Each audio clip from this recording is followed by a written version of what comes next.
Ah ouais, il a un bon poisson du mec.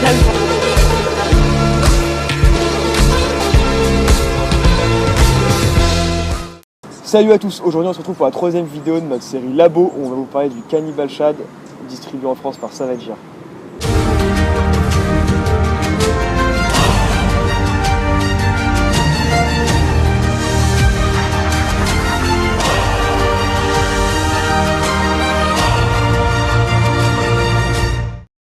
Alors pour le déroulement de la vidéo, on va vous faire comme d'habitude. Au début on va vous présenter les caractéristiques techniques du leurre.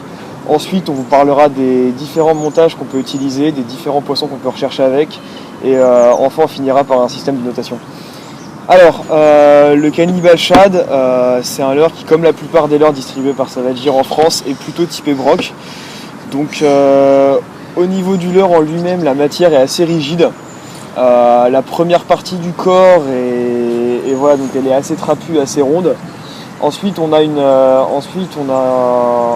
vers la coda, on a une partie très très fine et légèrement annelée qui est hyper souple comme on peut le voir là. Et on a une grosse caudale, qui est parfaite pour battre beaucoup d'eau. Donc c'est un leurre en fait qui se destine plus à des pêches du brochet ou du glane sur des pêches en linéaire qu'au centre sur des pêches très précises à gratter. Au niveau des montages, il y a plusieurs solutions. Soit on peut le monter de manière très classique avec une tête plombée comme cela, soit on peut également le monter avec une tête plombée en mettant soit comme ça sous le ventre, ou pourquoi pas au-dessus si on pêche sur des environnements assez encombrés avec un petit trip supplémentaire. Ensuite, caractéristique intéressante sur ce leurre en fait, et qui le différencie à peu près de tous les autres leurres du marché, c'est qu'au niveau de la tête du leurre en fait, il y a une cavité concave qui permet, un peu à l'image d'un popper en fait, soit si vous le montez en tête plombée, ça vous permettra en fait de vraiment caler la tête dans la bouche, ce qui permet de ne pas brider la nage du leurre et de le plomber tout en continuant à avoir une nage très naturelle.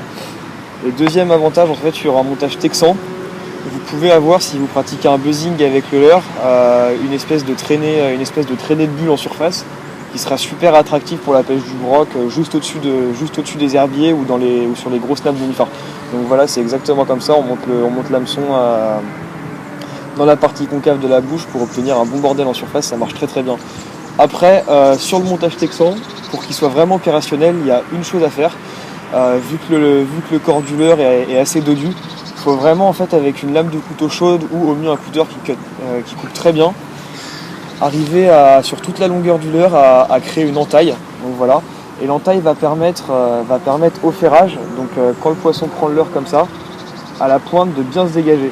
Donc voilà, donc ça permet d'avoir un taux de ferrage hyper efficace.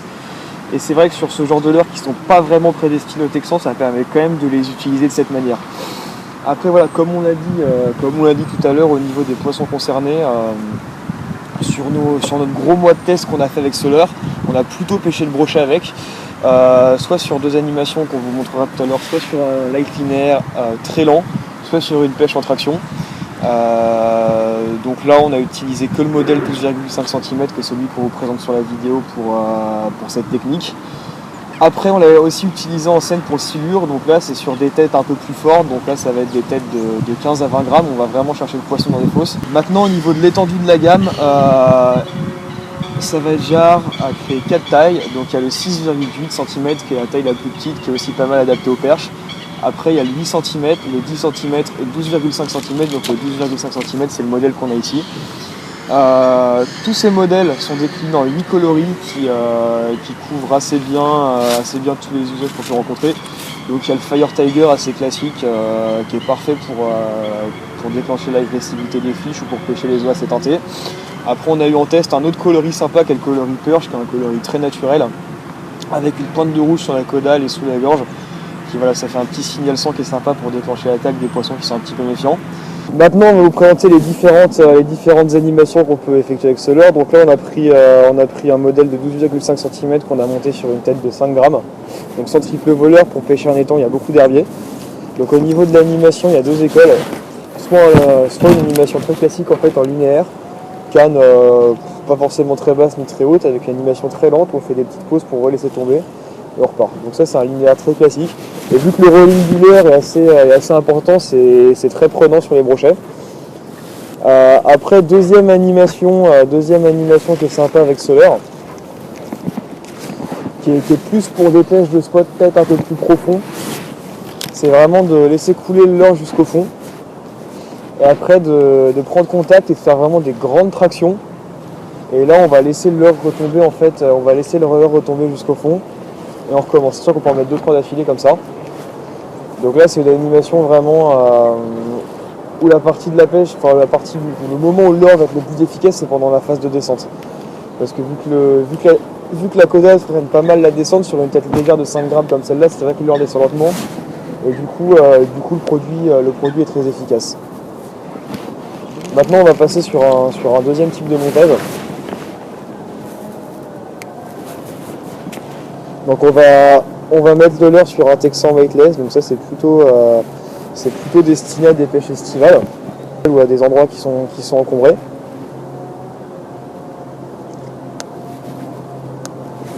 Donc là voilà, l'importance c'est de bien protéger la pointe dans la matière.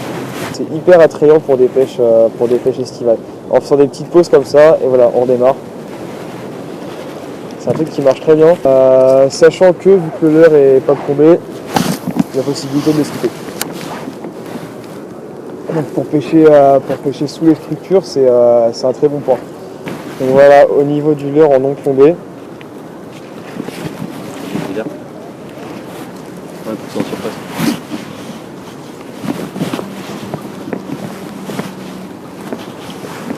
On va maintenant passer au système de notation. Premier critère au niveau des caractéristiques techniques du produit, on a attribué la note de 3 sur 5 parce que c'est un leurre simple mais très efficace. Au niveau du rapport qualité-prix, donc avec un produit qui va à peu près être à 90 centimes pièce, on a mis la note de 4. C'est un leurre qui est pas cher et c'est un leurre qui dure vraiment longtemps dans le temps parce que la matière est très solide, donc pour pêcher le brochet c'est top. Pour l'étendue de la gamme, on a mis 4 parce qu'il y a des tailles, il y a une gamme de tailles, il y a une gamme de couleurs qui couvrent à peu près tous les usages. Même si c'est vrai qu'une ou deux tailles supérieures, avec par exemple un 15 à un 20 cm, auraient été les bienvenus pour pêcher spécifiquement le brochet oscillure. Au niveau de la polyvalence du leurre, on a mis 3,5, même si c'est un leurre qui est plus à l'aise sur le brochet, sur des pêches en linéaire ou en traction. C'est vrai que ça passe aussi pour des pêches un peu plus lentes sur le fond à la recherche du cendre, et pourquoi pas. Ça doit aussi marcher pourquoi pas en mer sur les coloris assez clairs pour la pêche du bar. Donc pour ce qui est de la note totale du produit, on a attribué une note de 3,6 sur 5, ce qui est une bonne note qui reflète bien l'aspect total du produit. Donc si cette vidéo de présentation vous a plu, on va vous mettre juste en dessous de la vidéo ici le lien où vous pouvez le trouver, donc c'est sur le site de Predanor. Si cette vidéo vous a plu, n'hésitez pas à lâcher un petit like et à vous abonner à la chaîne. Tchuss.